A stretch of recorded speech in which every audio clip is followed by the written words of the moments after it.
கிறிஸ்துவில் பிரியமானவர்களே, ஆண்டவராகிய இயேசு கிறிஸ்துவின் நாமத்திலே உங்கள் யாவரையும் வாழ்த்தி ஆசிர்வதிக்கிறேன்.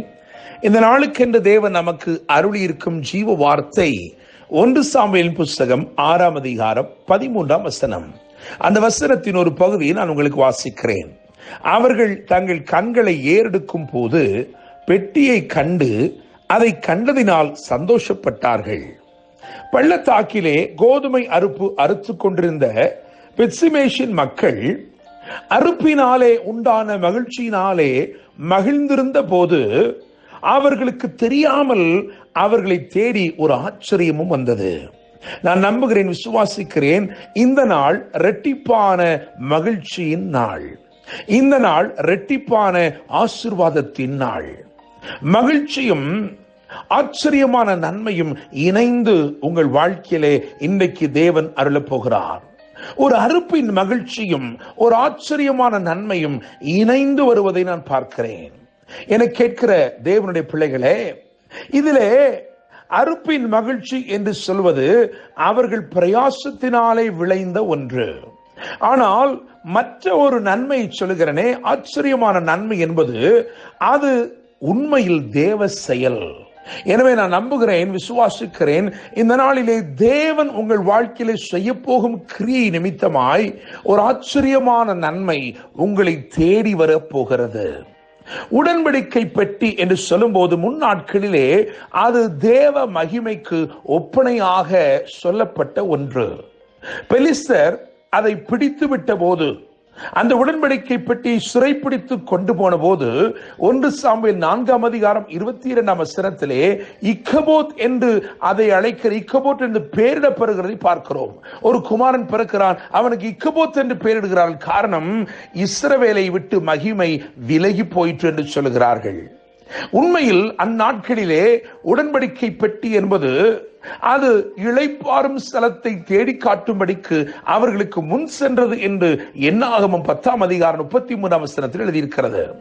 எனவே ஒரு ஸ்தலத்தை, ஒரு பாதை காட்டும்படி, ஒரு ஆயத்தமாக்கப்பட்ட நன்மையை காண்பித்து கொடுக்கும் ஒன்றாக அந்த உடன்படிக்கை பெட்டி முன் சென்றது. அது மாத்திரமல்ல, யோசுவாவின் காலத்திலே ஆசாரியர்கள் அந்த உடன்படிக்கை பெட்டியை சுமந்து கொண்டு அவர்கள் போய் யோர்தானில் கால் மிதித்த போது அற்புதம் நடந்தது. இன்னுமாக பல யுத்தங்களிலே அந்த யுத்தத்தில் வெற்றி கிடைக்கும்படிக்கு இந்த இஸ்ரவேலர்கள் அந்த உடன்படிக்கை பெட்டி கொண்டு போய் அந்த யுத்தம் நடக்கும் இடத்திலே வைப்பார்களாம். இப்படியாக பிரசித்தம் பெற்ற ஒரு முக்கியத்துவம் வாய்ந்த ஒரு பெட்டியாக அது காணப்பட்டது.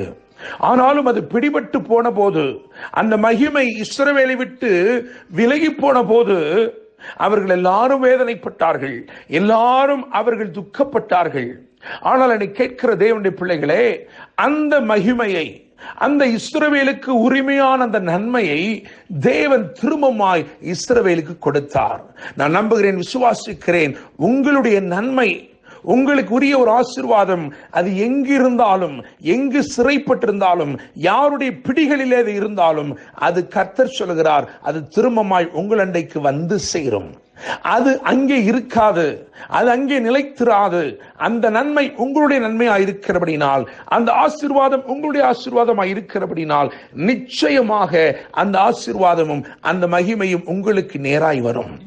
பெத்சிமேஷின் மனிதர்கள், அவர்கள் தேவன் அவர்களுக்கு கொடுத்த அறுப்பினாலே மகிழ்ந்தவர்களாய் அந்த பள்ளத்தாக்கிலே கோதுமையை அறுத்து கொண்டிருந்தார்கள்.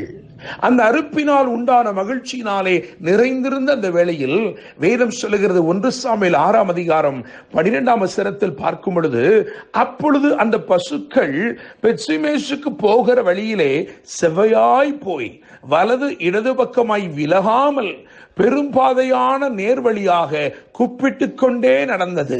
நான் நம்புகிறேன், விசுவாசிக்கிறேன், உங்களுக்கென்று தேவன் வைத்திருக்கிற நன்மை, உங்களுடைய நன்மை, உங்களுடைய ஆசீர்வாதம் அது திரும்பி வரும் காலமாய் இருக்கிறது. அது எங்கே சிறைப்பட்டிருந்தாலும், அந்த நன்மை யாருடைய பிடிகளில் இருந்தாலும் நிச்சயமாக அது அங்கிருந்து திரும்பி வருவதை பார்க்கிறேன். என கேட்கும் தேவனுடைய பிள்ளைகளே, அப்படித்தான் அறுப்பின் மகிழ்ச்சியிலே மகிழ்ந்து கொண்டிருந்த அவர்களை தேடி ஒரு ஆச்சரியமும் வந்தது. வந்தது, அழகாய் வந்தது, நேர்வழியாய் வந்தது, விலகாமல் வந்தது, பெரும் பாதையான வழியிலே வந்தது. நான் நம்புகிறேன், விசுவாசிக்கிறேன், இந்த நாள் உங்கள் வாழ்க்கையிலே உங்களுடைய நன்மை எங்கு சிறைப்பட்டிருந்தாலும் அதை திரும்பமாய் கொண்டு வந்து கர்த்தர் உங்களுக்கு தரப்போகிறார்.